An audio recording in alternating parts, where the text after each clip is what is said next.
A United Nations led by a special envoy on sexual violence has found there are reasonable grounds to believe Hamas terrorists carried out sexual violence during the October 7th attacks on Israel. The report released last hour also says it has found clear and convincing information that hostages still being held by the militants may still be suffering inhumane or degrading treatment.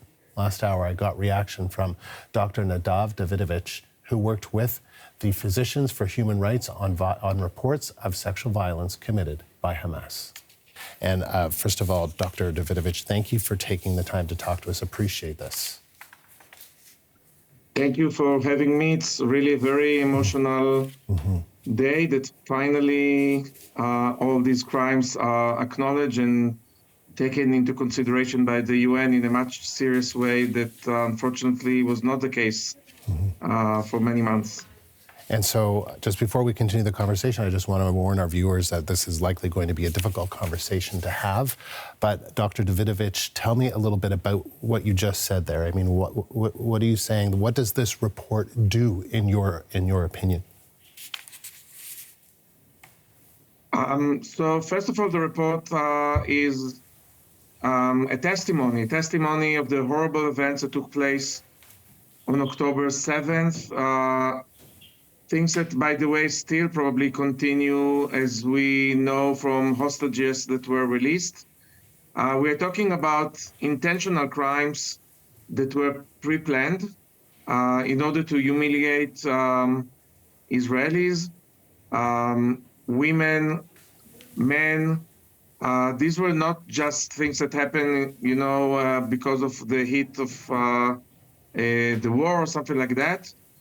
And for several weeks, we were taking testimonies from different kinds because many of the victims are dead, unfortunately. We had people that saw some of the events.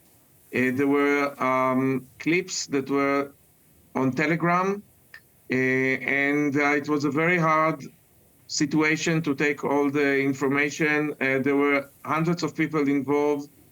We need to understand that, first of all, there is a formal Israeli police investigation, but we're talking about NGOs like Physicians for Human Rights and other amazing organizations that took the time and energy. It's very hard to do all of this work.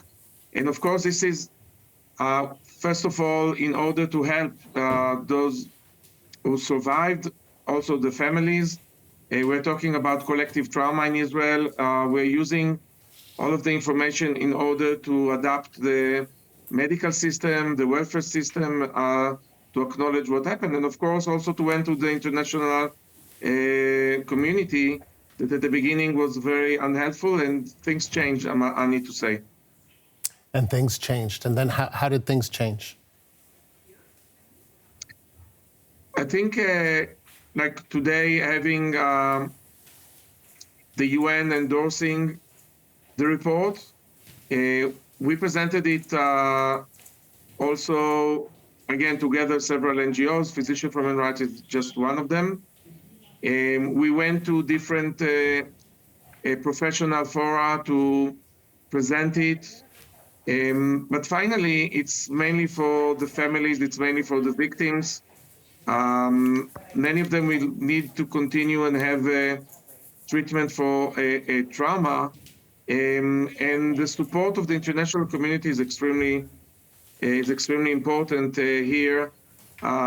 We know that many times we report about sexual crimes is very difficult to the victims.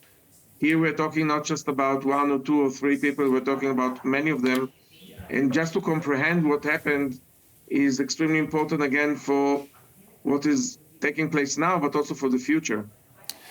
And at the Nova Music Festival, for instance, this is what the rapporteur had to say, the special envoy, saying that there are reasonable grounds to believe that multiple incidents of sexual violence took place, with victims being subjected to rape and or gang rape and then killed or killed while being raped.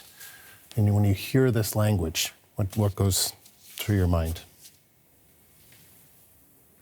I must say that since October 7th, especially the beginning, but also now, probably there was not one day that I was not crying when dealing with such, testimonies. There's the Nova Festival, but not only. There were also events in the kibbutzim that were attacked. We know also about the hostages. One of them, an amazing nurse working at University Hospital, Soroka, Nili Margalit, that took care of the hostages that were also with her, and some other women that gave testimonies. Every day we are working also with them and the families. Every Saturday night we have a rally. Also now there are other events, including today.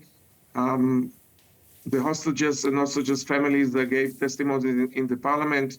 We have many things that we need to improve, by the way, including within Israel and how the medical system need to report. There's going to be a major mental health reform because of the collective trauma related to the sexual assault and, of course, many other things. And I really hope that finally we can recover in building back better. I'm talking not just about Israeli society, also about those in Gaza, that of course also now going through hell.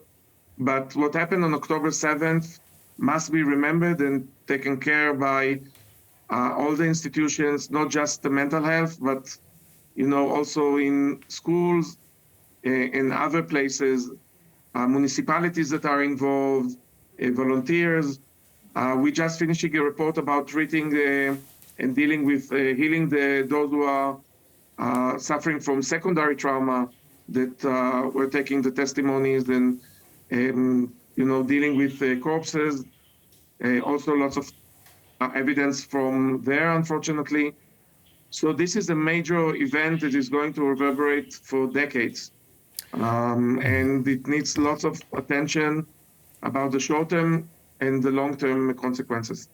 Dr. Davidovich, appreciate you taking the time to have this difficult conversation with us. Thank you. That's Dr. Nadav Davidovich, is the Dean of the School of Public Health at Ben-Gurion University.